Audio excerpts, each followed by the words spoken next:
welcome to the Mind Chimp podcast. Helen, welcome to the Mind Chimp podcast. How are we doing? Yeah, good. Thanks for having me, Danny. Yeah, I'm just enjoying the groovy music that I've not heard for quite a long time. So yeah, I know, good right? to be here. I was listening to it just before we kind of got into season 3, and I was like, does this music still work? I was like, no, it works. Definitely works. I still like it. This has been a long time coming. It's been a long time coming. And I was thinking while I was prepping for kind of this interview, I was like, oh, how did me and you meet? And when did this whole thing happen? And to now, right? Like, how we come to this moment where we're doing a podcast? And I think I got thinking, we probably got talking maybe 3 or 4 years ago. And if I remember right, the key conversation, our first conversation was on a Teams. And I think we talked about backstage, front stage design and learning and kind of experience design. And then I think I got into a conversation around synthetic media and why people shouldn't be getting into instructional design now, because in 3 years' time, AI will be here. And then 3 years on, here we are. So that's an interesting point of reflection. But I guess, yeah, Helen, as we start this show, I like to ask 2 questions before we get into it. My first question is, what is your log line? My log line is, I guess, building connections and positively challenging. Okay. There you go. Okay, good. I like it. So tell me a little bit around what you mean by that. Well, I think what I do, I guess every day in my job is try and build and maintain connection with people. And I think that's becoming even more important.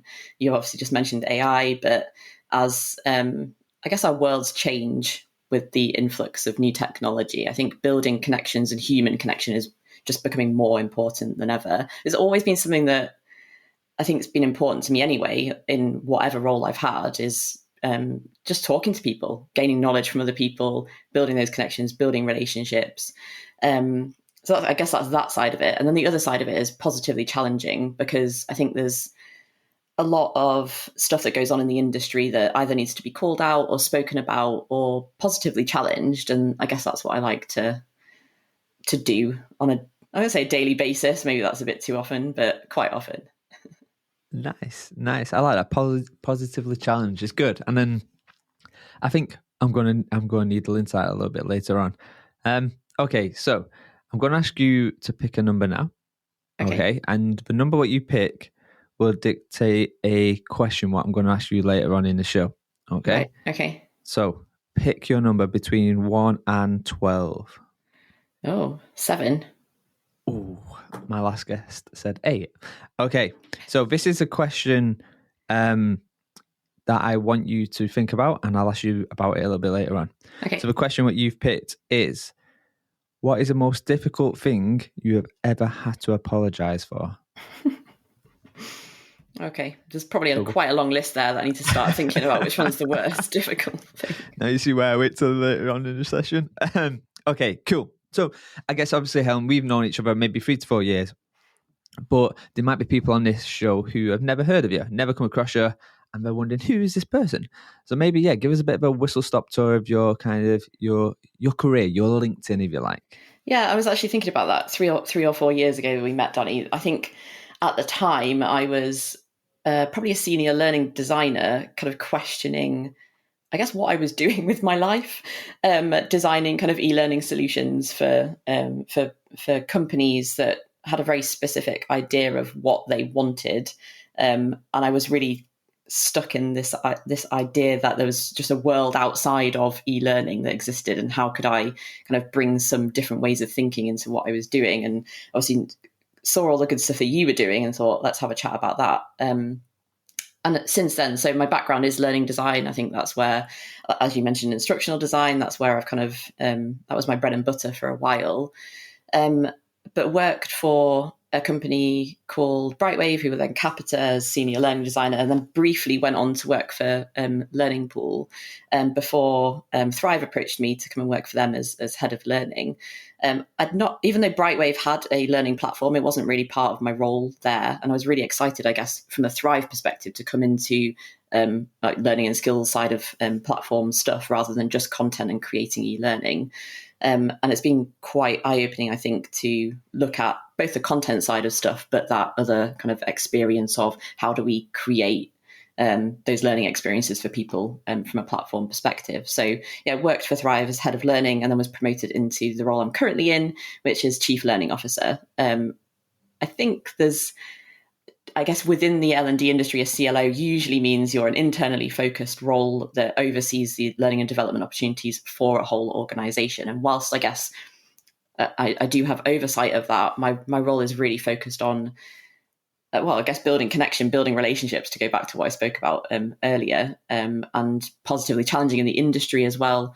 I guess just being the voice of what good learning looks like for us as a business and having that voice within the wider industry as well. So that's me in a nutshell from a role perspective. But then outside of that, I also have created Women in Community, which brings together women from across L&D and HR, and further afield, higher education as well. And I'm also host of my own podcast. So I host Diary of a CLO, where I get to talk to some amazing people, including yourself at some point. Nice. Cheers on. I mean, thanks for the nice kudos there. I'll take that. So there's a load of stuff I want to kind of needle into on there. But I want to kind of first go back a bit more personal to you. So, you found yourself as a chief learning officer right now. And there's a good kind of career like path there where you just talked about. But what kind of made you want to get into learning, I guess, like in the first place? Like go right back to, in fact, let me ask you this question. When you was younger, and your parents or your teacher would say, "What do you want to be when you grow up, Helen?" What would you say? Well, I think when I was probably about 9 or 10, I wanted to be a hotel manager. Very specifically, wanted to manage hotels. First of all, I wanted to be the just responsible for looking after people, making sure they had a good time, had a good experience. Run everything that was. I just had this idea that a hotel was a really cool place to be. I mean, we didn't go to hotels very often. I just saw these amazing hotels in the town I used to live in. It was Harrogate, which is obviously quite posh. And used to think, wow, it'd be amazing to manage one of those. I mean, looking back now, like what the hell was I thinking? Like, why would you ever, like, no disregard for like the job. It would just be such a difficult job to manage a hotel. Not my skill set at all. So that would be the first one. And then I think when I was a little bit older, probably about, I don't know, 17 or 18, I used to work in a cheese shop part-time. And I think I could have carried on doing that as a job, as a full-time job. I often look back and think, why did I leave that job? It's like being a cheese selling assistant, getting to taste cheese all day. That would have been an amazing career. So yeah, those two things: hotel manager and cheese seller. There you go. I mean, I think you might be the first who's ever said I was a cheese seller. How did that even happen? I got a part-time job in a cheese shop in my local town. Saturday girl behind the counter. Didn't realize how popular cheese was. Had no idea about all these people that would have dinner parties and have cheese boards after them. And the shop sold 250 different types of cheese, so I had to know everything that we sold, as well as kind of like other deli stuff as well, and all the stuff like the wine and stuff that would go with it. And I was just really good at having conversations with people and finding out what they were looking for and recommending stuff to them as well. And then I ended up working for them. I went to college. I went to art college and realized it really wasn't really for me. So I dropped out and waited a year to go back to uni. And in the meantime, I worked full time at the cheese shop, and just met loads of cool people, loads of customers. But also I remember really specifically this guy came in the shop and he was asking me for a recommendation of a cheese. And I was like talking to him about this particular cheese and saying how amazing it was, like going into all like the flavors and the background of the dairy that sold it. And I was like, it's just such a great cheese, blah, blah, blah. And then it turned out this guy was actually the owner of that dairy, and he'd come into the shop to see what we were doing and how we were selling his cheese. And he was like, "Do you want to come? Do you want to come and work for me? The way that you've just pitched my cheese is amazing." And I was like, "Oh, like starstruck 16-year-old, like you're the owner of a dairy." Or how old I was, 18. And I just thought it was I just happened to be really good at, I guess, that customer service side of stuff looking back. But yeah, it was a great job, but was something that I would never at the time have thought I can make a career out of this. I could have, like, looking back, opened my own deli, opened a cheese shop, something I could still do. It's in the back of my mind somewhere. I mean, there's a very clear follow-up question on there, which is like, what cheese would you recommend? Like, what was your go-to? What was the cheese? I mean, obviously it was when you was 18, but like, yeah, what's the cheese of choice? If you had to offer me a cheese right now, what would it be, Helen? Well, I go for my, like, traditional choice would always be a cheddar. I just don't think you can beat a cheddar. I love mull cheddar is the best cheddar out there. We can have an argument about it later with anyone who wants to. But then if you want something fancier, I'd go for a cheese called a mimolette, it came in as a round ball. It's from France, and it is rock hard, and you have to cut it with a massive cleaver about this big and rock it side to side to cut it in half and then slice it up. And it's really, really hard, but really nutty and really unusual. So Wow. those are the two ends. Cheddar being very traditional, mimolette being something you probably never had before. Yeah, I mean, there's Go. times when I've gone for like, yeah, when I've got this selection of cheeses, when I've gone out somewhere and I'm eating some cheese, I'm like, I honestly can't taste anything here. Like, this could literally just be something, and maybe it's not it's just an unsophisticated palate, maybe. Yeah, you're just a heathen, Danny. That's all. Yeah, this is it. This is it. It's been said before, and I'm sure it'll get said again. So you went from wanting to be a hotel manager, and right away through to kind of this cheese connoisseur, let's say, to being in learning. How? I mean, and then somewhere in between there, you've got that whole kind of thing around art college. So yeah, walk me through that. Yeah, so I was started art college at York St John, doing kind of art and design, very practical production of art. But as part of that, there were art history seminars.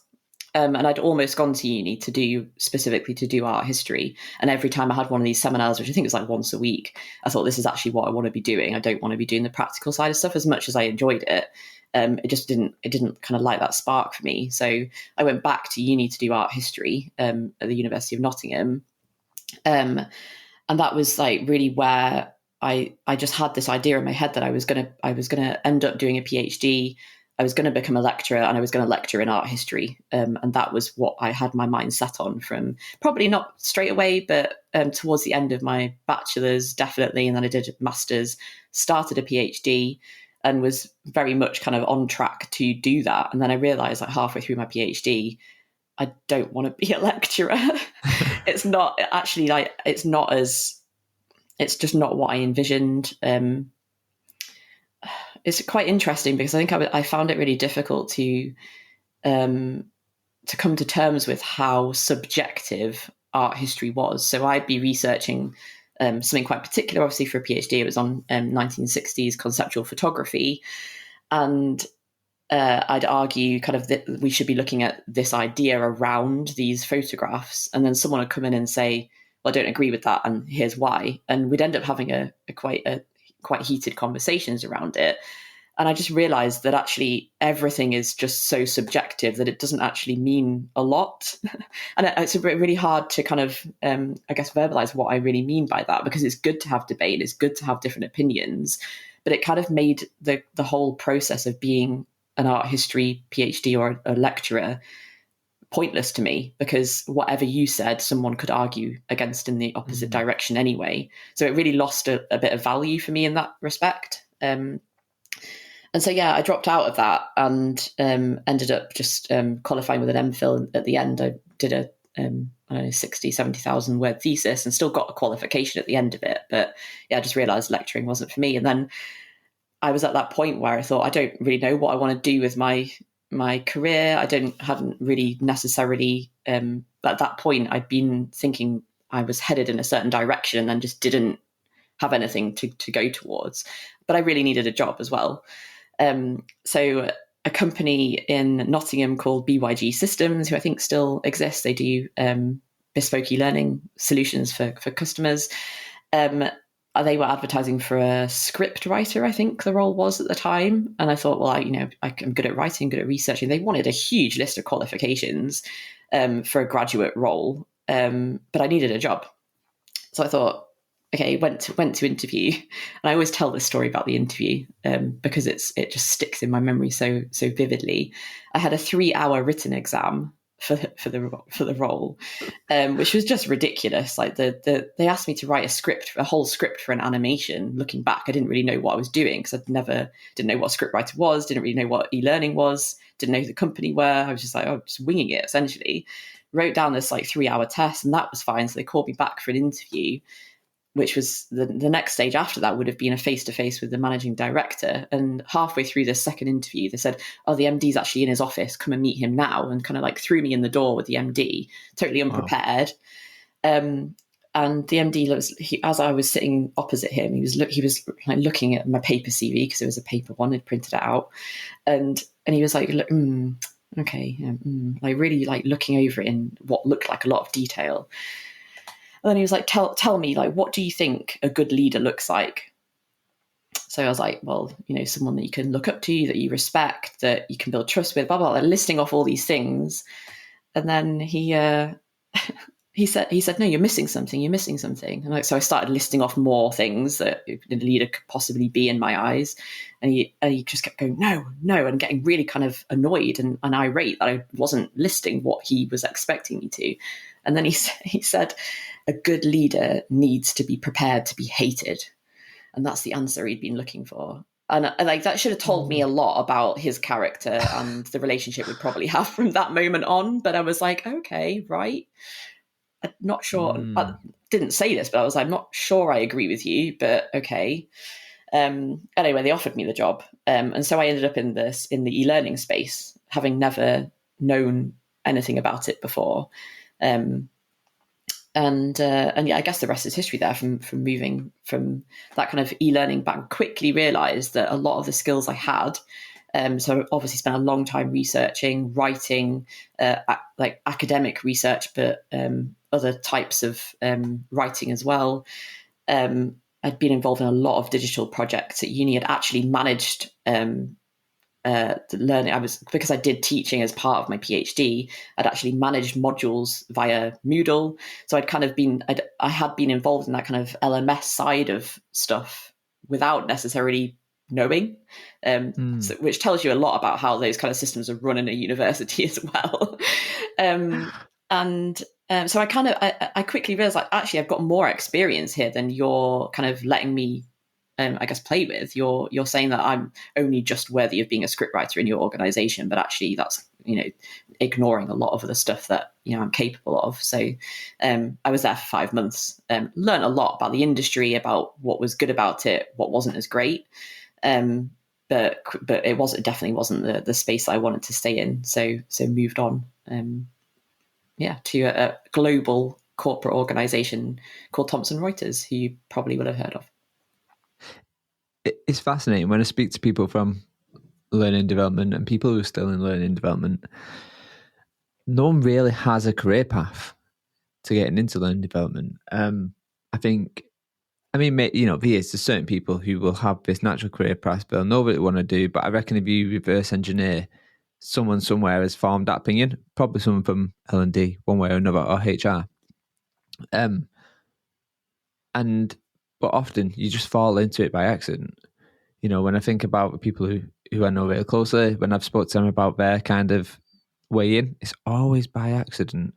Mm-hmm. But there tends to be a unique set of skills, I guess, a bit like Taken, right? The people who are really good in L&D or who find themselves into L&D tend to have this collection of skills. And I think you've talked about some of them already. You've talked about kind of having that thing of having a point of view. It's a bit around being able to have healthy debate, but actually on customer service skills and then empathy and stuff. And I want to kind of get into that a little bit later on. But so you went from there all the way through to where you are right now, which is Thrive. In that whole period, of them times and them little touch points throughout that journey, what's been your biggest aha moment? I guess from an industry perspective more broadly, is how interconnected a lot of people. So I guess I'm gonna answer this from a couple of different perspectives. So there was at one point when I realized that a lot of people knew each other and were interconnected, and ideas were kind of shared in a big bubble that I'm now part of and now contribute to. But I think that was a big kind of, oh, there's a whole kind of industry around this that I just had absolutely no idea of. It's like learning technologies, for example. Never heard of that before, and then suddenly it's like something that is highlighted in the calendar every year. The other one is that a lot of teams that I was working with, so obviously I've always worked vendor side. So even when I was working with Thomson Reuters, we were selling compliance solutions to external customers. And I would say that a lot of the teams that we worked with didn't really have a good understanding of what they were looking for or what they were trying to do as a result of the training, which has constantly been kind of a big gripe of mine with whatever I've been doing, is that there was no opportunity to, I guess, dig deeper into the why and what are you actually trying to do. We were often approached by people saying, this is what we want you to do for us. And there was no time to ask why at that stage, because they'd already signed a contract. There was already a project manager assigned and that kind of stuff. So I think the aha moment there was that there's actually a lot of questions unanswered that, and that was across the organizations I've worked for. So BYG at the beginning, but then Thomson Reuters, then Brightwave, and then very briefly at Learning Pool. We were constantly faced with teams who just didn't want to spend the time getting underneath the why of what they were asking for. But also a lot of people thought that they had done that and that they were doing the right thing for their people and the businesses. And so it was very hard to convince them otherwise when there was opportunity to do that. A lot of the time, I think one of the biggest pain points for me was just having to create and to produce something without there being a lot of time and consideration for the why and what do we want to get out of this. So I guess that's not really a positive aha moment, but it was a bit eye-opening from my career perspective, in that there was that opportunity there to start pushing back and encouraging that pushback at the pre-sales stage of conversations. So a lot of the time I'd try and get into those conversations to start digging into what are you actually trying to do here, and is e-learning really going to be the answer for you, which was really difficult because I was working for e-learning vendors. And so, ultimately, if I start asking too many questions, they're not going to make money. And then I'm going to be out the door because I'm going to be asking too many questions. Yeah. So I think the really good thing about working for Thrive now is that we're working with L&D teams who really want to make a difference for their whole organization in a variety of different ways. It's not just like, oh, here's a piece of content that's going to solve the solution. It's thinking about that much bigger picture. And that is where it's much easier to have those conversations and be part of conversations where people are willing to do that as well. And I remember, I won't name which company it was that I was working for when this happened, but I was having a conversation with one of the sales team, and this client had 50 grand to spend on this contract with the company. And they said, this is what we want to do. These are kind of the things that we think we need. And we worked with them to figure out, what it was. And it came to about, I think we would have costed it about 25 grand. So I took it back to the salesperson and said, this is what I think they need. This is the cost of it. And he said, well, where's the other 30 grand? What we're going to spend the other 30 grand on? And I said, well, they don't need anything else. And he's like, yeah, but they've got a 50 grand budget. We need to spend it. And that is the moment I realized I was leaving that organization. But that is like, it's just so unethical to me that you would be doing that to a company when they think they're trusting you with that much money to do what's right for them. But actually the motivation behind it is, we just want to use your budget. And it wouldn't have necessarily been the right thing for them at the time. So that's a gripe. It's an interesting one. And I think I see it, when I was working for the innovation company and helping business redesign new business models, and even in people experience, right? Employee experience, we get so caught up in this is working, we don't want to change and fix something, which, or be iterative and think, like, if you look at, say, if you look at most businesses, they have kind of three kind of offerings, right? You've got your core, your adjacent, and then you've got like this transformational. But most of the business stays in this core because it's a model what's working. It's the cash cow. It's the thing what brings the money in. So you've got these vendors, these providers who are like, no, we do e-learning because e-learning is bringing cash in. And because you get so caught looking down, sprinting, we never kind of look up and go, oh, actually, but what's the other business model? What come out of it? Going back to your point, right? Actually, there's a consultancy arm here. What could spin out the back of this, where we can start to go, actually, is this a real pain point our customers are feeling? And if it's not e-learning, what is it? And is there an opportunity there to spin up another kind of, service? I guess when I think about that part of you, and then I come back and I start thinking about, I think it was during COVID. I remember, so we're friends, obviously. We're friends on Insta and stuff. I remember seeing that there was a period of time where every time I went on LinkedIn, there was a nice little doodle, a little sketch, a drawing what you'd done. So it's interesting that you went into art college and you have clearly got an eye for good design. Like, I've seen some of the slides that you've done. I've watched you at talks and stuff like that. Your slides are always look amazing. I mean, you've got this artsy side of you, which is the sketches and the drawings. But but I've kind of stopped seeing them. Why? I think I just haven't charged my Apple Pencil for a while. That's a cop-out answer.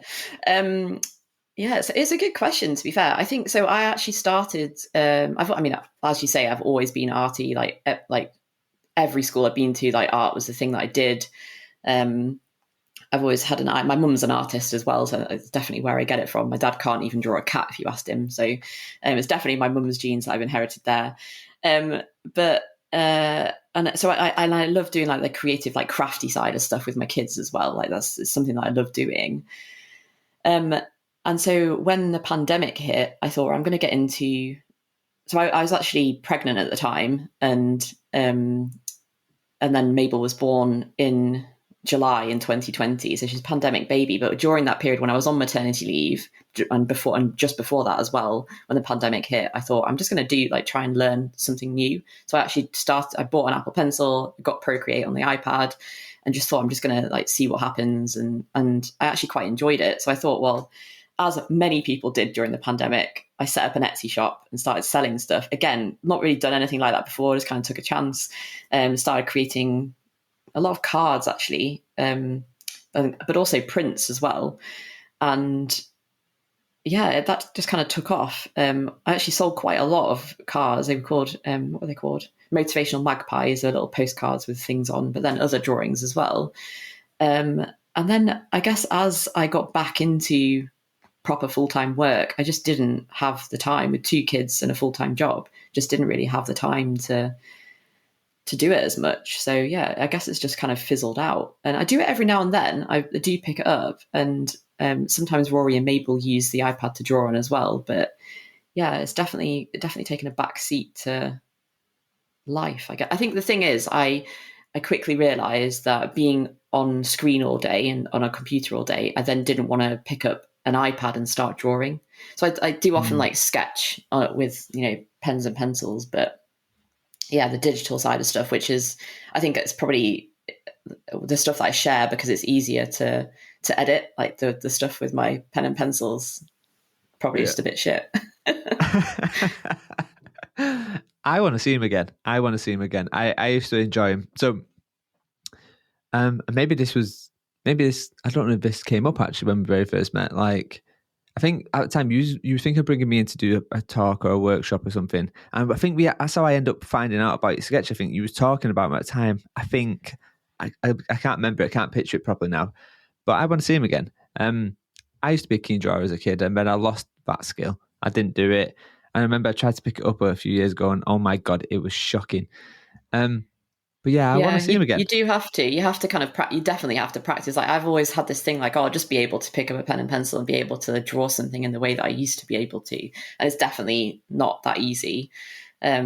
And I can understand why my mum often gets frustrated with her paintings. I mean, she's an abstract artist anyway, but like she really struggles sometimes to bring her idea and her vision to life. And I can totally relate that you just have to kind of constantly practice on that. And I guess maybe that's why I don't practice enough. So whatever I'm doing, I'm just like, oh, I don't want to share that with anyone. It doesn't look good. But actually, yeah, maybe that's worth sharing because of that. I don't know. I think it is. I think a lot of time when I'm working with, whether it be teams or companies or whatever, like I'm a big fan of sharing failure. And it's not a point of sharing failure to go, let's celebrate failure, because 100% we shouldn't be doing that. But we should be celebrating the learning what we got from that failure. And I think sometimes, again, I love your opinion on this, but like for me, I think there's something around, we have to show this perfect something on Instagram or this perfect something on socials or this whatever. And very rarely do we see the thing where we go, oh shit, I messed up there. Or actually, yeah, this eye on this fox is a little bit higher than what it needs to be. Like, and there's something around that whole learning and kind of sharing that failure. I would love to see more of just in general on social media. So yeah, do it. Yeah. Do it.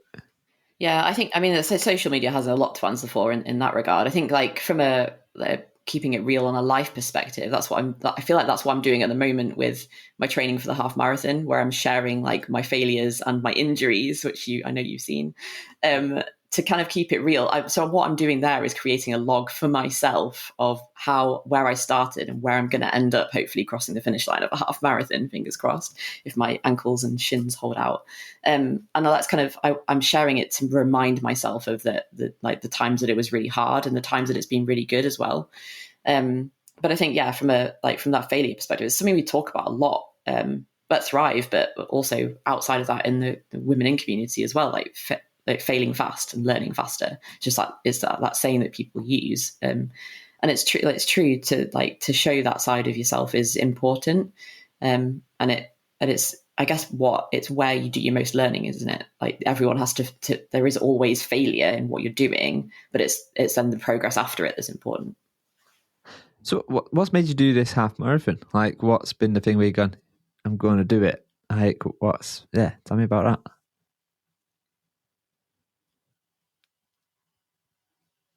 that. Can you say that again? I think the connection just cut out. Sorry, Danny. Yeah, sorry. So what's made you want to do this half marathon? Like, what's made you want to kind of do that in general? I've got a story behind. Yeah, why? That's a good question. I don't know. You know what? Funnily enough, 10 years ago, I was training for the same half marathon. So it's Nottingham half marathon. It's the end of September, and I was training for it. And I was 10 years ago, I was a lot fitter than I am now. And I was training, and I went for a run one morning. I was staying at a friend's house, and I was like, right, I'm going to get up. I often run early in the morning anyway, but I got up early. But I'd forgotten my phone holder, so I couldn't take my phone with me. I was like, I'll be fine. I'm only going to run a couple of miles, and ran. And I always run with my phone, and this was a very unusual thing to do. But I went for a run. I didn't really know the area well because it's not somewhere that I would normally have run around. I was just happened to be staying at a friend's house, and I ended up in the middle of this woods, and then I rolled my ankle on a stone, and pretty convinced at the time I'd immediately broken it. It immediately bulged out. It was looking the wrong angle. It was horrible. But I was in the middle of the woods by myself at 6:30 in the morning, and I hadn't seen anyone else on my run. And I was like, fuck, what am I going to do? Like, I don't know. Like, I feel like I've broken my ankle. I couldn't put any weight on it. But I was like, I can't just sit here and wait and hope that someone comes past, because it could literally be hours in the middle of a wood.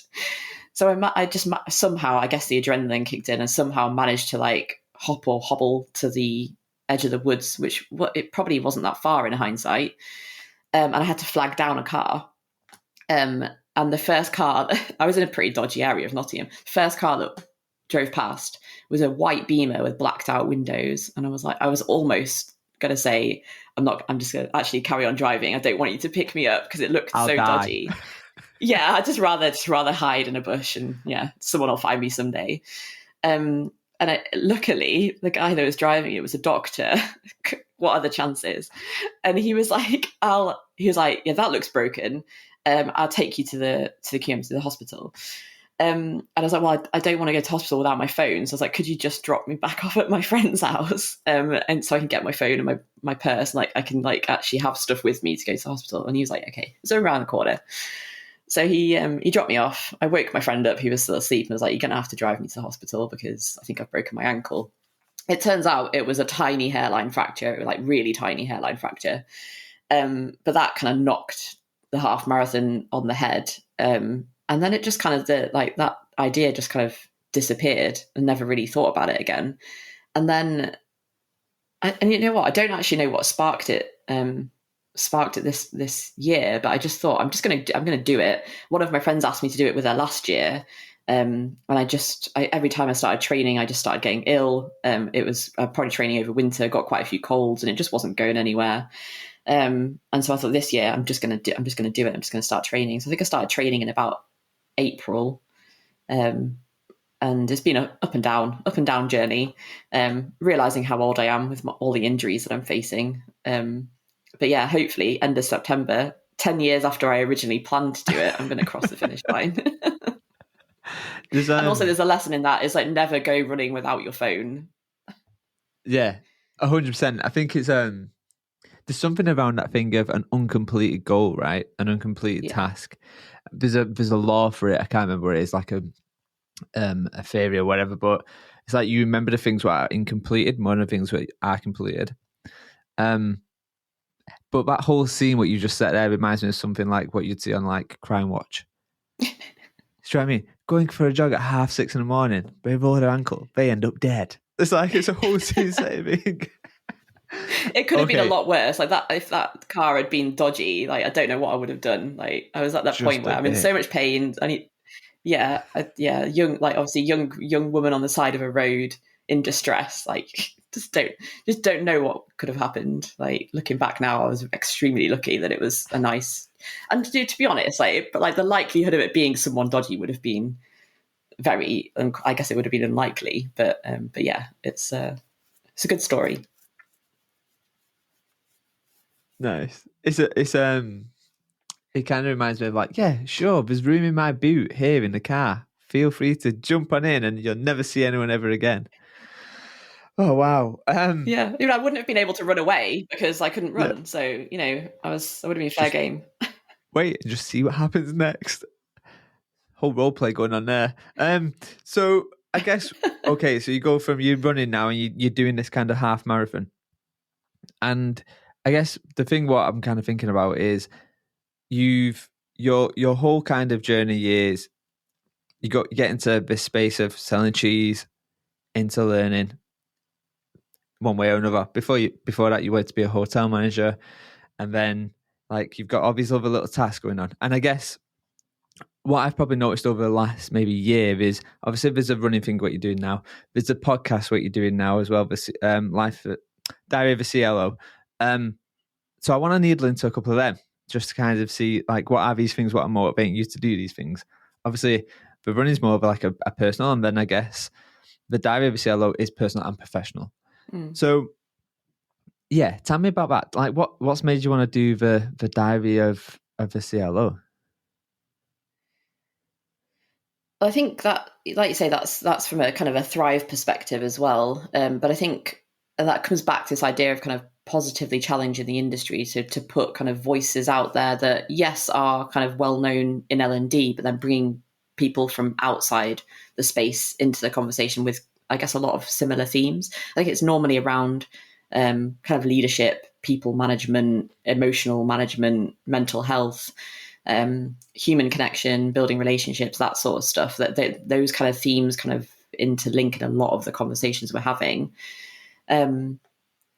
But I think there's been a lot of people releasing podcasts recently, and it was something that we'd kind of dabbled with, I think, in the past at Thrive, but not really had someone to kind of fully commit to it and to kind of be that voice for the podcast. So it seemed quite a natural thing for me to take on and to do. And I think that idea of, being able to have conversations with people and lead a conversation in a certain way and get certain stuff out of people when you're chatting to them is it is a skill, and it's been, I guess, one that I didn't necessarily know that I had in that capacity either, but it's been something I've been much more consciously aware of since doing Diary of a CLO. But it's allowed us to have kind of conversations with people that we maybe wouldn't have necessarily been having conversations with previously. So people have started they reach out to me quite a lot on LinkedIn or via email, or to Thrive in general, or L&D teams that we work with will start talking about how people within their organizations have listened to certain episodes that we've published. So it's that kind of reach of ideas and challenge and concepts that are relevant to L&D more broadly that I think is important. And it's been really eye-opening from a personal perspective to be doing a podcast. It's not something I'd ever done before. I didn't know anything about like recording or editing or post-production or how, just connecting it to Spotify, like all those kind of things, like tracking the metrics of it, like all the stuff that like in and out. But it's just been, that's been I guess the biggest skill I've learned this year is the like podcasting side of stuff and everything that goes into it. So it was a bit of a, again, coming back to this idea of failing, it was just an idea we thought, well, let's just give it a go and see what happens. And it's really taken off. It wouldn't have been a huge deal, I don't think, if it hadn't worked out. We would have probably just done something else. But it just seems to be really hitting the nail on the head a lot of the time with the conversations that we're having and the content that we're producing. And it's the important thing for me is that it continues to spark conversation after people have listened to the episodes. And that's the thing, like that is the whole purpose of it, is to carry on conversations. So it's been really good. And it's definitely something that I'd continue wherever my career takes me. It's something that I think I'll still want to do. It's like having the time to do it as well. Like it's a huge part of my role. So I'm glad that I have the time within my position to be able to commit to it, because it's a big task. And I think that you don't necessarily see all the behind the scenes stuff that goes into creating and editing and post production, which again you'll well know. Yeah, I was just for the listeners. Prior to this conversation, I've just been to the barbers. Helen was saying how cool my hair looks. Cheers, Helen. You didn't say that. I just made that up. But I was having a conversation with my barber, and he was asking me, "What are you doing today?" I was like, "Right, well, I've got to do 2 podcasts today. One with you, one with another guest." And he's like, "Oh, right, okay, cool." He's like, "How long does it take to do your podcast?" I was like, "Well, depends. Sometimes the podcast is 2 hours long. Sometimes it's 60 minutes. It really does vary." He's like, "Oh, that's not too bad." But I'm like, "Yeah, but on average, it takes about 4.5 hours to do one episode of a podcast if you're doing it all on your own." Like, if there's a lot of effort in it, there's a lot of effort. And like you say, it's the research of it. It's the editing, the connecting of Spotify and iTunes and all these other things. And then you've got the whole marketing arm behind it, what needs to happen. I guess there's 2 things probably what I've noticed in my whole thinking about podcasts is, one, I believe a good podcast interviewer is really good at sense making. So obviously, when I talk on LinkedIn and stuff, I talk about sense making, right? Audience listening, understanding a problem and getting really in. And I think if you're a really good podcast host and interviewer, you're really good at doing that audience sense making, and that actually what is it they say they want versus what they actually really need and stuff like that. And I think that's probably, I agree. I think that's one of the skills what's sharpened for me is that. But you've had some pretty cool guests on your show. You've had kind of Sally Gunnell. In fact, let's talk about Sally Gunnell first. Like, what's your experience of interviewing Sally? So I mean, I tell everyone this story when I speak to them, but I absolutely fangirled over Sally when I started recording the episode. I was just spent 5 minutes gushing at her, basically. I had to edit loads of it out, and there's still quite a lot of it in there, but Sally was a bit of a hero of mine when I was younger. I was, very sporty and did athletics a lot and cross country, and the tail end of her career was just about when I was old enough to just start being interested in athletics and sport more broadly. So I'd kind of, and my mum was a massive fan. Well, both my parents were a massive fan of both PE teachers, both massive fans of hers as well. So she was a bit of a household name for me when I was growing up. And so I just happened to notice on LinkedIn that she was running her own health and wellbeing business, and ended up connecting with her. And I sent her a message and was just like, I love you. Come on my podcast. Like, I'd love to talk to you. And luckily she didn't block me. She replied and was like, this sounds really cool. I'm happy to have a conversation, and came on the podcast. And it was just a really interesting conversation around kind of how her mental health had affected her performance when she was, again, coming towards winning gold medals or the end of her career, and how she pulled in a team of people around her to help and support her at a time when it was really difficult to admit that you were struggling mentally. And that's still, I guess, that's still something that sports people struggle with now. It's a lot easier for people to bring in sports psychologists or other kind of people to assist them in maintaining high performance, but it is still something I think that is spoken about with a bit of trepidation. So it was a really nice conversation, and she shared a lot about her experiences of being a high performing athlete and winning gold medals, and it was just really insightful and like such a great opportunity for me to chat to her. I was really grateful that she gave it a go. Nice. And you've had a couple of other well-known guests, right? Who else have you had on there?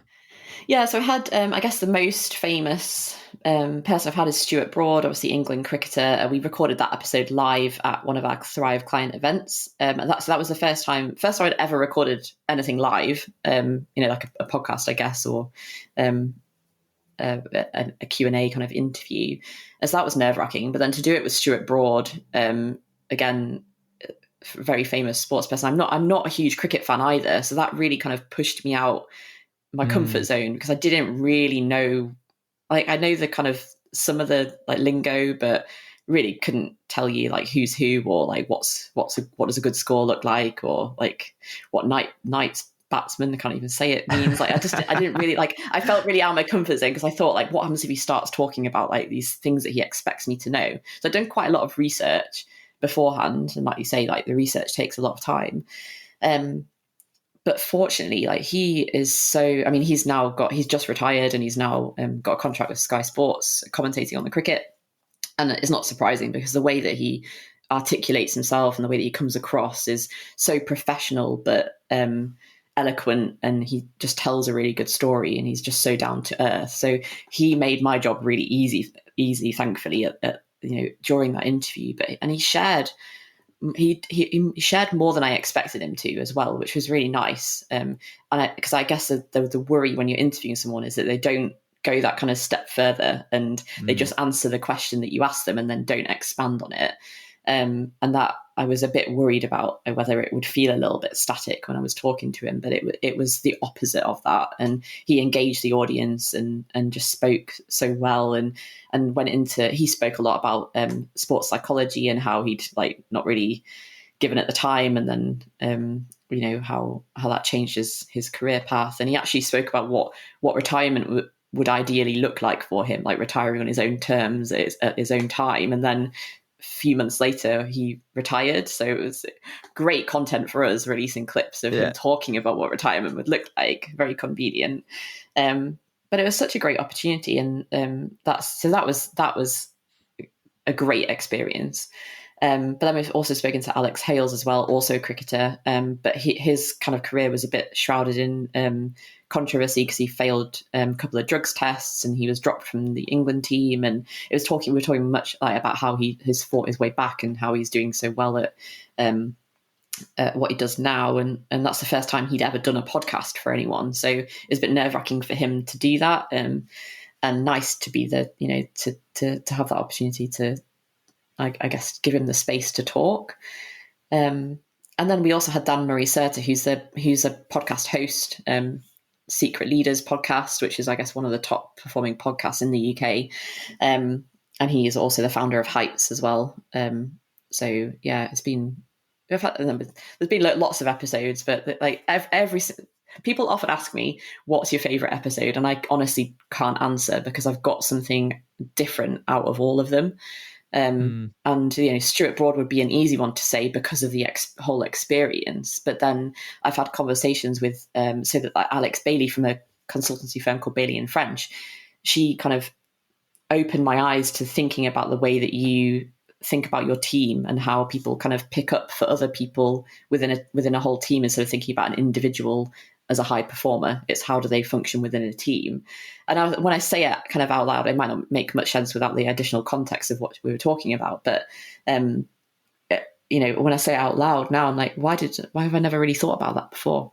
And it was a bit of a kind of mic drop moment for me in that conversation. That really stands out. And then I recently spoke to a founder of a diverse tech recruitment company who hire specifically from the Middle East and Palestine, and that they talk a lot about the talent that is in that region that don't have access to jobs, and how they help really large companies like Google and Meta and Amazon to hire diversity into their organizations, not just women but men as well, and that conversation was just really insightful. Like, it's something that I would not necessarily have been exposed to or had experience of, but because of the podcast, managed to. Well, in fact, I think it was someone who used to work for How Now, who's obviously one of Thrive's competitors, put me in touch with Ileana, who's the co-founder, and said this, like, Ileana would be great for your podcast, so maybe you should think about getting her on. So again, going back to like building relationships with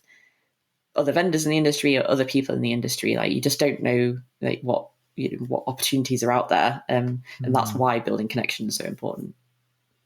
It's fascinating. I think, we make the assumption that, competitors is bad because they take up our market. The reality is the pie doesn't get smaller, the pie gets bigger. Like, the more you share and the more you build these relationships, the pie actually gets bigger, it doesn't get smaller. I think I was just listening to and like talking about the guests and whether they go that extra step. And, I think when people get me to do this whole kind of, hey, help us become better at sense making, audience listening, a lot of the time is exactly what you do on podcasts. And you'll notice, right? Like the what, when, why, who, how, where, Tom explains to me, demonstrate, like the real basic fundamentals, which we've overlooked in conversations now, because I think we have a conversation to speak, not to actually listen. And I think there's something around you have a conversation and it's a case of you're waiting for you to stop so you can say your bit, rather than that kind of pause and listen and really try and see what's not being said as much as what is being said. And I think, it is a challenge. It is a challenge when sometimes your guest is on the cusp of making that leap into a bit more depth and a bit more richer insights. And it's always a challenge. It is definitely always a challenge. But like you say, it's a good challenge because you get sharper at asking better questions, and actually you get sharper at listening, I think, more than anything, for sure. So you've got your podcast. Yeah, I actually had a conversation with someone who came on my podcast about after we'd finished recording. He was talking about how good I was at listening to what he was saying and responding, instead of kind of leading with an agenda and saying like, we need to cover X, Y, Z.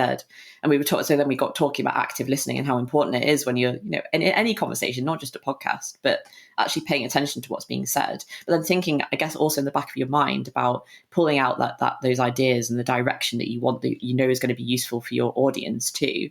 And I think there's been times where someone's saying something to me that I'm thinking, actually, like the audience needs some additional context there.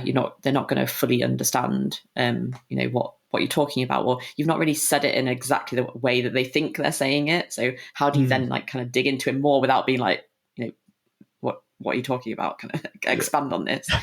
So there's like, I guess is a bit tactical in that sense as well. But yeah, active listening is something that I guess everyone could just, in general, just needs to be better at or conscious of, because there's so much like, what's in this for me? What do I need to get out of this? Instead of thinking about what you're actually saying and what is definitely being said, rather than only thinking about your own agenda in a situation as well. 100%. I mean, just look at every single team meeting you go to. Every single team meeting, there's 95% of people are not actively listening on that meeting. I think my connection might have gone, Danny. Oh, can you hear me? I can hear you now. Yeah. Okay, cool. Team meetings, you hear that all the time.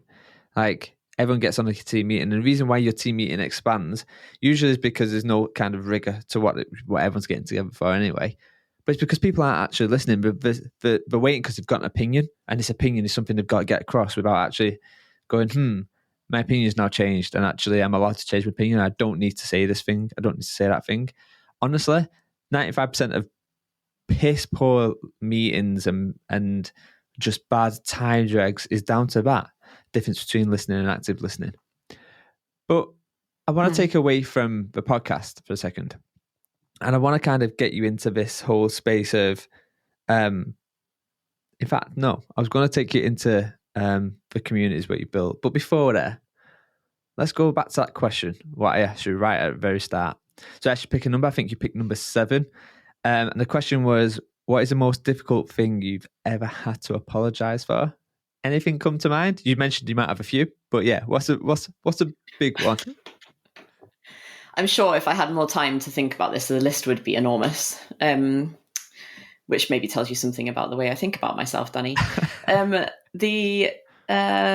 think the thing that springs to mind is, as a parent, is, I guess, losing my temper a lot. Not a lot, don't do it a lot. But when I do lose my temper and have to then apologize for doing that, I think that there's a kind of a guilt in, why did you get to the point where you reacted in the way that you did, and I guess shouted or got angry, and then having to say, I'm sorry, like, I shouldn't have done that, like, I just lost my temper, it's been a long day, or whatever that looks like. So I think it's difficult because obviously it's not a nice situation to be in anyway, but it's also something that you don't necessarily want to be. You want to be role modeling apologizing for things that you've done wrong, and I think that it's really interesting, the change that I see in, I think, Rory, not so much in Mabel, like because Rory's nearly 6, and Mabel's only 3, but the change that you see in him, he's obviously very upset when you're in that situation. If you've both got angry and you've both lost your temper, and then I apologize for saying, I'm sorry, I shouldn't have lost my temper, wasn't the right thing to do, blah, blah, blah. And the change that I see in him after I've done that, and to be like, oh, that's okay, like, I forgive you, or that's like, that's okay, I shouldn't have done what I did, or what. It's just very reflective and almost like a calming situation that occurs after saying sorry. So I think, losing my temper, it's not necessarily a specific thing, but just more broadly, and it's difficult to apologize. A difficult situation, probably maybe easier to apologize for than I give myself credit for. Nice. And you mentioned there, like, sometimes it's been a long day or whatever it is, whatever them things have compounded down to. How do you switch off? Yeah, I often don't. I don't think. I get running. I think is my reset. Like, I run, and that's where most of my ideas happen, is running. Just giving myself that kind of time to, I guess, not really think too much, but also be away from my desk. So either, I guess, running or walking. But that happens. I have to exercise at the beginning of the day, otherwise I just talk myself out of it. But I also love that, like, getting up, doing something, running, like, getting that kind of the endorphins going. But I do find it really difficult to kind of completely switch off, to, like, not check my email, or to not respond to people, or to not think, oh, I'm just going to read that article that I saw earlier, or, oh, that this, like, cool thing's just popped up on socials, I'm going to look into it now. And, like, I am very guilty of that, which isn't great and it's not ideal. But yeah, I think exercise is my safe space. Nice. And just a quick note, do you let everybody know where you go running now? Just in case they can find you. Okay, yeah, so you just go constantly trackable. Yeah. Oh, here she is. Here she's just going over the hill. Okay, so I guess I want to get into kind of the community aspects around kind of what you do, and probably needle down a little bit more into kind of a learning development space. But before I get there, there's a couple of things which kind of come to mind for me. So you've talked about kind of, this leadership arm and this kind of, you speak to people and you learn stuff from people. I mean, you mentioned someone was talking about the team effectiveness and how well your team kind of look out for each other. And I guess, yeah, when you think about your career and take this however you want, whether it be voices in the industry, mentors, leaders, however way you want to take this. But I guess who's like the 3 or 4 people who stand out for you right now, whether it be leaders, voices, mentors, whatever. Who's like really stands out for you at the moment? Yeah, I think one person I constantly reference at the moment is Lavinia Mehedintu, who is the founder of Offbeat. I don't know whether you've heard of them or her, but they collate a lot of resources effectively from across the L&D industry, and either provide kind of synopsis of it or access to them or information about them. But the other side of that is they've created a community around that as well, very much focused on coaching and mentoring and bringing people together across the globe, from an L&D perspective. And I think it's really refreshing to see that being done by a young female as well. So yeah, Lavinia Mehedintu is one person that I often reference, and I think Nelson Sivalingam as well, who is the CEO and co-founder of How Now, again, referenced and spoke about them earlier. But his book Learning at Speed is a really good read. So I'd recommend people kind of dig into that and have a read. But he's just also very good at articulating a lot of stuff that's going on across the industry. So that'd be good. And I'm gonna call you out, Danny, as well, as someone that I guess from more of a mentor perspective. I know that's definitely not what you wanted me to say, because I see you rolling your eyes at me. But I think having that kind of insight into how you can help organizations in multiple different ways is really useful for me to think about how L&D teams specifically are able to challenge what they're doing, but also communicate more effectively with other branches of their organization. So I think that's it. Was it 3 that you wanted? Yeah, I'll take 3. Thank you for the name check as well. Okay though, so you've slipped me smoothly into my next question, which is L&D. Obviously previous recovering L&D person. I guess, Tammy, if I was to kind of put you in with, I don't know, let's put you in a lift with someone, or an elevator for the US listeners. And you're with a CEO or head of or whatever, and they say, okay, why does L&D need to exist in my company in this day and age? What would be your answer to that one?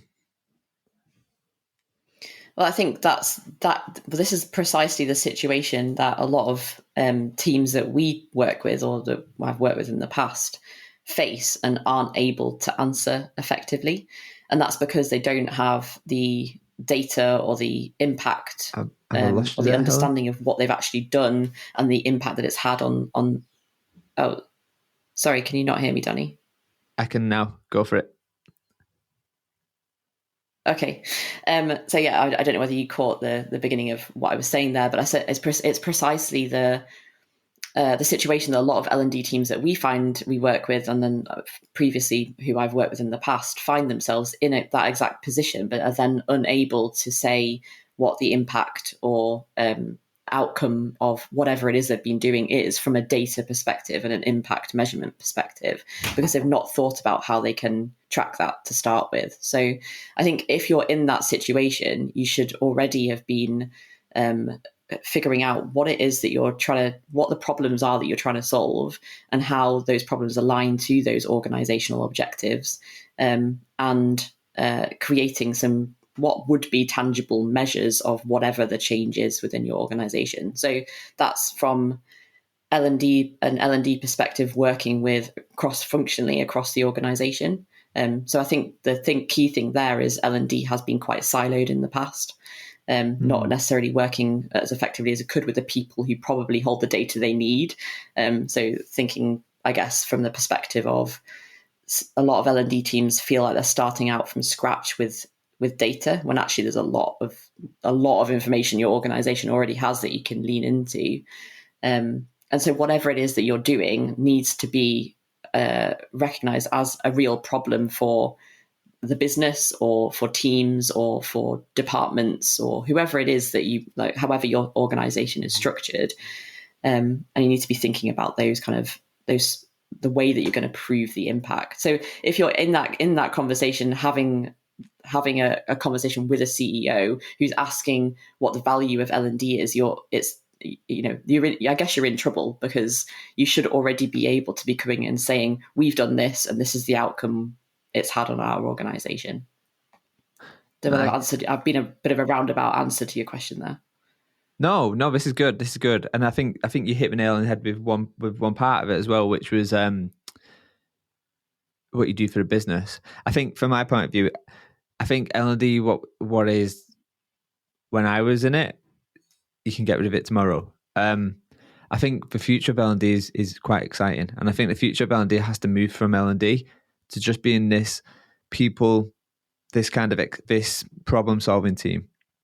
But the problem is to make that leap is really hard, right? Like, a lot of the time, working with other clients, working with past clients in the past, it's like, right, it's giving people the skills and the culture hacks and the capabilities to do that. So whether it be design thinking, system thinking, service design, experience design, it's about this whole team accounting what needs to happen first and foremost, going back to your point earlier, which is actually how teams work effectively, and the ways of working needs to change. But there's a whole capability and skill piece what needs to go behind it. And it's interesting to go, okay, well, I'll just go and see someone who does service design. Well, actually, service design and looking at it from a culture point of view is very different, because you need to have an experience and depth in that area first and foremost. But I think you're exactly right. It is that business thing first and foremost. It's that thing of, actually, forget about learning, take that out. What problems have you fixed for the business is the bigger question, for sure. And I love that bit at the end, which is like, look, if they're asking you what do you do, you're already a bit up shit's creek, is it? I think that's the saying, because they should already know that, right? But there's something about sharing it as well. Like, do you think L&D share enough the stuff what we do, or do you think they're kind of just like British and like we don't shout about how good we are? I don't know. What's your thoughts on that? Yeah, I don't know for sure. I think my feeling is probably they're not they wouldn't be shouting about their success. Yeah, that's a tricky one, because I think that L&D have the organizations that we work with, the L&D teams have a hard time obviously talking, like promoting what they're doing and saying, we need to do this, or this is the challenge we're trying to solve, and this is what we need to roll out, and kind of, I guess, marketing what they're delivering to people. So I guess adding the extra noise in of, look, here's what we've done is sometimes a bit of a tricky place to be in. But I think we're definitely seeing customers, like Ann Summers, for example, do it really well, where they do kind of a recap of what they've done, what they've achieved, what the impact's been, and really think about it from a kind of that kind of metric and data perspective. So yeah, I think it's always a challenge.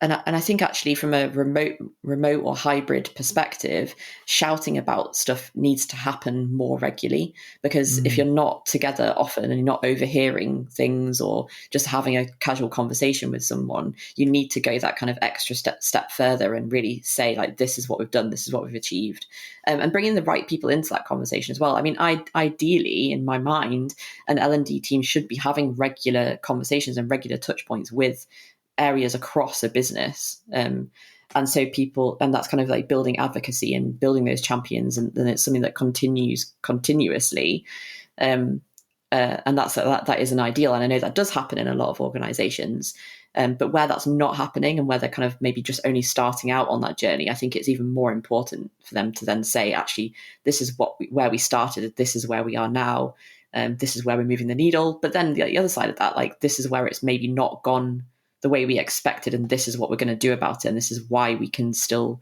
have that opportunity is why we still need the opportunity to try or do something differently. Because I think that's another thing that L&D are quite guilty of, is not necessarily thinking about failure and experimentation in the way that is, or at all, really, not in a way, but they're not thinking about that really, and thinking that actually, like, we're gonna do this as, yes, ideally, like, that what we're releasing and what we're creating is going to have the impact that we want. But if it doesn't, does that matter? Like, can we just pivot and do something differently? And what are we going to learn from that? And how are we going to kind of move forward?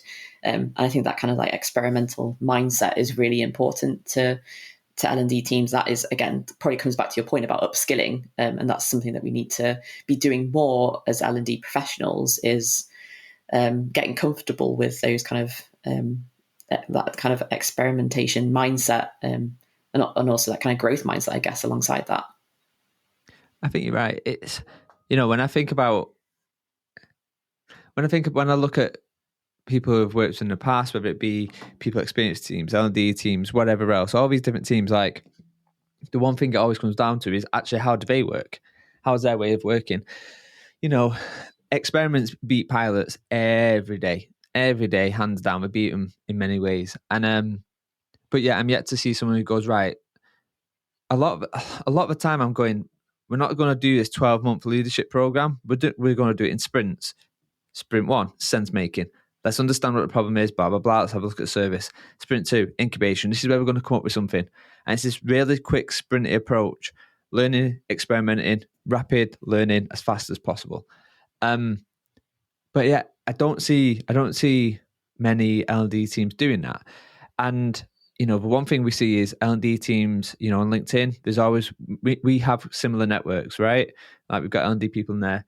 And I see it time and time again. Someone's just open to work. And it feels like at the moment, it's like cutting down L&D teams. And I get why from a business, but I'm also like, if you could experiment new ways of working and proving value as fast as possible, and whether that be creating measurement engines or newsrooms or whatever you want to call them, but there's something around that.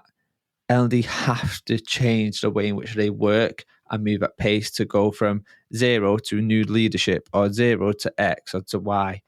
And I think the appetite's there, right? Like, I don't think L&D is full of like dinosaurs or anything like that. Like, there's some real smart people. But I do sometimes wonder if L&D gets in its own way, or it's a system in which they operate in, what stops them from being what they want to be. I don't know the answer. It's unique. Yeah, I don't know the answer either. I think it's an interesting challenge, because I think, like, you're right. There's so many knowledgeable and passionate people that are doing good things for their organizations. I mean, almost every customer we work with has someone who is just so passionate about what they do and how they do it. But it's that, are they caught in a system where there's still that kind of idea of what L&D is for an organization that just isn't modern anymore. And so it's kind of like, how does L&D actually market itself to the wider business and the wider organization? And I honestly think that will become easier as new generations come into the workforce, and ways of thinking change, and ways of being and doing shift as well, which is a whole other topic for another day, Danny. Yeah, it really is. Okay, I guess 2 big questions for me now. But the first one is more thinking around Brené Brown. You've got a big love for Brené Brown, so I've got a question around Brené Brown and a question around women in learning. I'll let you decide which one you want to take. You can only pick one. So do you want to go Brené Brown that's or not women fair. in? Yeah, women in. Is there some way that you can morph the two together? Okay. What in Brené Brown made you want to go the whole women in approach? Okay, Real time. interesting. Yeah, on the fly. Nice work. Yeah.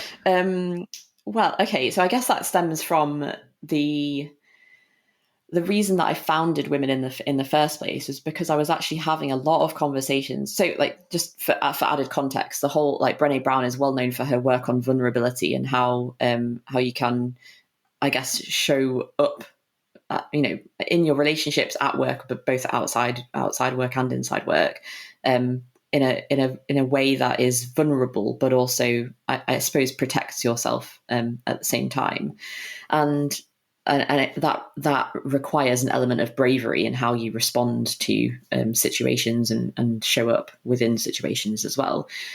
And I'd noticed I was having quite a lot of conversations with people from across the L&D industry, and a lot of the time with women, but not always with women, about how they felt insecure in the networks that they were part of, or they didn't have access to the right mentors, or they didn't have access to the right knowledge and didn't really know what best practice looked like. And there was this element of opening up in those situations about those people being quite vulnerable to say, like, I don't really know whether what I'm doing is correct or not. And they were just one-to-one conversations that I was having, but I started to notice a pattern that was being repeated in a lot of these conversations. And I thought there's actually an opportunity here to actually bring these people together into a space that allows them to be that vulnerable with each other, saying, I actually don't know the answers. I don't know. I feel like I'm supposed to know the answers, but actually I don't. And can you offer me some guidance? Can I connect with you to do that? And so I created Women In, it's coming up to, well, it's about 9 months ago now. And constantly the level of feedback we get from the community is about how amazing that space is, that people they just come in and the conversation just starts flowing. And I don't know what magic it is that I've managed to create, but it is like a form of magic that people are able to come together, ask questions, and then get really honest response, help, advice, feedback, whatever it is people are looking for. They often find it within the group. And I think it's because of that it started off from that place of people feeling quite vulnerable, and there were a lot of people actually who were returning to work after periods of time out, that didn't really, they felt like their finger was off the pulse and they needed that connection. And I think if I hadn't started from that point of that very kind of human need for that connection, that knowledge, that advice, that kind of magic that we're seeing in the group now probably wouldn't be the same as it is, because I've heard similar groups, or been part of similar groups, where the conversation just doesn't really free flow, or people just don't respond to your questions. But if you've got something to ask in the group, someone will always be there with an answer, and various different people, not the same people all the time. So yeah, I maybe that ticks both of those questions off in one. But that Brené Brown's work is something that I always look to and always have in the back of my mind. But it definitely kind of feeds into the way we build connection in Women In as well. Nice. And I'll put in the show notes where people can connect, join that community, and also where people can listen to Diary of a CLO. Okay, so you've gone from kind of wanting to be a hotel manager, to working in a cheese place, to being head of learning, chief learning officer, podcast legend, community legend. But if I was to ask you the question now, Helen, what do you want to be when you grow up? What would be the question? What would be the answer you'd say to that question? I think I want to be a farmer. Okay. Just to throw another curveball in there, but I just got this idea of owning a small hold in the countryside, not being bothered by anything, in the middle of nowhere, having some chickens and some eggs, and I don't know, living off the land. I am not green fingered in the slightest either, so it's definitely a pipe dream. So maybe just living in a house in the middle of nowhere is where I'll end up, writing books or drawing, posting on Instagram. Nice. Helen, it's been an absolute pleasure. Thank you very much for coming on the show. Thank you for having me, Danny. It's been great. Cool. All right. You have a great day, Helen, and I will speak to you soon.